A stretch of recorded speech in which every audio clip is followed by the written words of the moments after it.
റയാനെ അടുത്ത ക്വസ്റ്റ്യൻ. അപ്പം ഇപ്പൊ സ്വാഭാവികമായിട്ടും എൻ്റെ പിന്നെ കസിൻ സിസ്റ്റേഴ്സ് അല്ലേ നിങ്ങള്, അപ്പൊ നിങ്ങളിപ്പം UK വന്നിട്ടാകുമ്പം പലവർക്കുള്ള ഡൗട്ടാണ് എന്താണ് നിങ്ങളെ കൾച്ചർ മാറിയോ ഇല്ലയോ.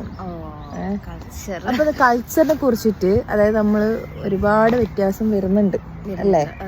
അപ്പൊ ആ വരുന്ന സമയത്ത് നിങ്ങളെ ഇപ്പോഴത്തെ കണ്ടീഷൻ വെച്ച് എങ്ങനെയാണ് നിങ്ങൾ കൾച്ചേഴ്സിനെ അഡോപ്റ്റ് ചെയ്യുന്നത്? കൺട്രിയിൽ വരുമ്പോൾ പലപ്പോഴും ഡൗട്ട് എന്ന് പറഞ്ഞാൽ നമ്മുടെ കൾച്ചർ ചേഞ്ച് ആവുന്നത് എങ്ങനെയാണ്, അവരുടെ രീതികൾ നമ്മൾ അഡാപ്റ്റ് ചെയ്യുന്നു, അതാണ് ക്വസ്റ്റ്യൻസ്. അപ്പം ഇതെല്ലാം ഞാൻ പറയുന്നത് നിങ്ങളെല്ലാവരും ഇതൊരു പോസിറ്റീവായിട്ട് എടുക്കണം. ഇത് ഡിപ്പെൻഡ്സ് ഓൺ ദ പാരൻസ്.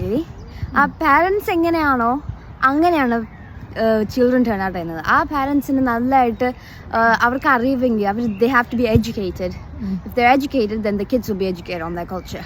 ഇപ്പോൾ പാരൻസിന് അത്ര അറിയത്തില്ല ഈ കൾച്ചർ ചേഞ്ചിങ് ഒരു ഇഷ്യൂ ഉണ്ടെന്ന്. അത് അവർ ആ കംപ്ലീറ്റ്ലി ആ ഒരു പാർട്ട് ഇഗ്നോർ ചെയ്യുവാണെങ്കിൽ പിന്നെ നിങ്ങൾ സ്വാഭാവികമായിട്ട് ചിൽഡ്രനും ഈ ഇന്ത്യൻ കൾച്ചറിലേക്ക്, ഇന്ത്യൻ അല്ല ഈ ബ്രിട്ടീഷ് കൾച്ചറിലേക്ക് അഡാപ്റ്റ് ചെയ്യും.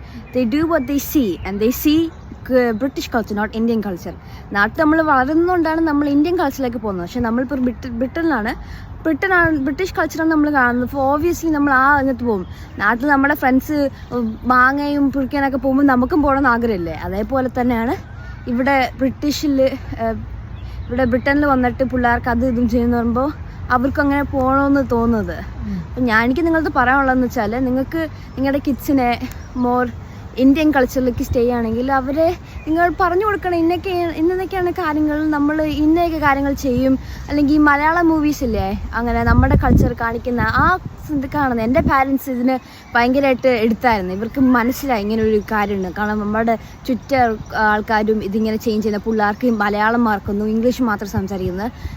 എന്തായാലും മദർ ടങ് അവർക്ക് പഠിച്ചേ പറ്റത്തുള്ളൂ. അവർക്ക് ആ മദർ ടങ് പഠിക്കണം, മനസ്സിലായോ? അവരുടെ ഓൺ ലാംഗ്വേജ് സ്പീക്ക് ചെയ്യാതെ എങ്ങനെയാണ് ജീവിക്കുന്നത്? പെട്ടെന്ന് ഒരു സിറ്റുവേഷൻ വന്ന് അവർ നാട്ടിൽ പോയി അവരെന്ത് ചെയ്യും? ഇംഗ്ലീഷ് കുറച്ച് ആരെങ്കിലും കേൾക്കുമോ? അവരെടുത്ത് വയ്യത്തെറിയും. Very good.